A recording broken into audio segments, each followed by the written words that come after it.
The foot of perpendicular of the point this on the line this, then which of the following is not correct दिया हुआ है।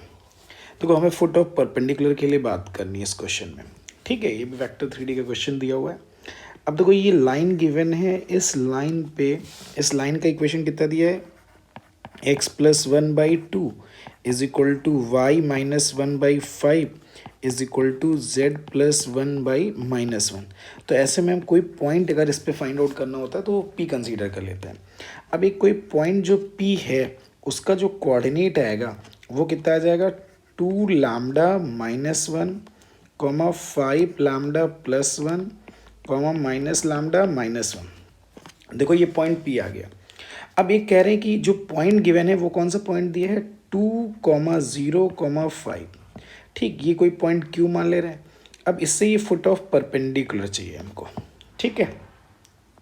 अब देखो हमने direction ratios of P Q vector मान लिया, तो direction ratios of P Q जो वेक्टर होगा, ठीक है, तो पी क्यू कितना आ जाएगा, 2 लैम्डा माइनस 2, तो 2 लैम्डा माइनस कितना आ जाएगा, 3 आ जाएगा, 5 लैम्डा प्लस 1 आ जाएगा, एंड माइनस लैम्डा माइनस 6 आ जाएगा। दिस माइनस दिस कर दिया यानी कि, ठीक है।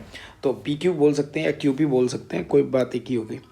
अब देखो यहाँ पे ये जो लाइन जो पी क्यू है वो लाइन के परपेंडिकुलर है, तो पी क्यू इज परपेंडिकुलर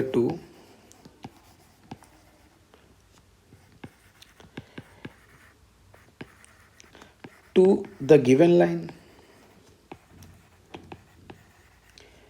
अब देखो अगर दो परपेंडिकुलर है तो पी क्यू वैक्टर जो होगा, यानी P Q vector dot perpendicular है, उसका direction 2i cap plus 5j cap minus k cap का डॉट प्रोडक्ट कितना आ जाएगा, 0 आ जाएगा।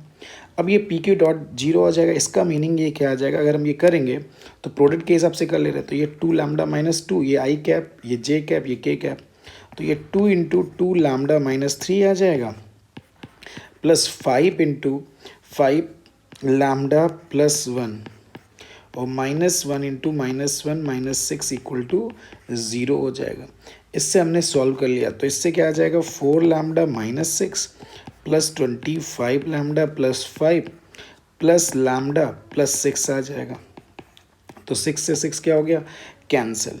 तो ये 20 यानी 29 लैम्डा और एक 30 lambda, 30 lambda is equal to कितना आ जाएगा, माइनस का 5 आ गया। तो लैम्डा की जो वैल्यू आ गई -1/6 आ गया।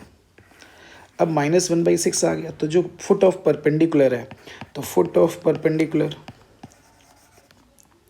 ठीक है, तो फुट ऑफ परपेंडिकुलर जो P होगा उसका कोऑर्डिनेट कितना आ जाएगा, ये वैल्यूज रख दे रहे हैं, तो ये -2/6 -1 कॉमा -5/6 प्लस 1 आ जाएगा, कॉमा 1/6 माइनस 1 आ जाएगा।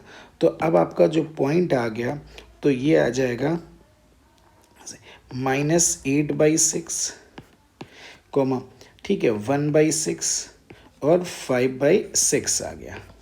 ये आपकी वैल्यू आ गई -5/6, ठीक है। तो ये आपकी वैल्यू आ जाएगी, तो अल्फ़ा बीटा गामा हमें पता चल गया।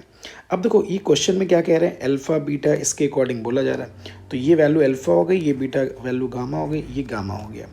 तो आपसे अल्फ़ा बीटा अपन दिस, देखो हमसे बोला जा रहा है अल्फ़ा बाई बीटा की वैल्यू फाइंड आउट करो। तो अल्फ़ा बाई बीटा के लिए अगर हम बात करते हैं तो अल्फ़ा बाई बीटा की वैल्यू -8/6 अपॉन 1/6 आ जाएगा, इक्वल टू -8। तो सेकंड ऑप्शन करेक्ट है, लेकिन उन्होंने इनकरेक्ट पूछा है, ठीक है, तो ये ऑप्शन में होगा नहीं। फिर हमने beta by gamma find out करना है।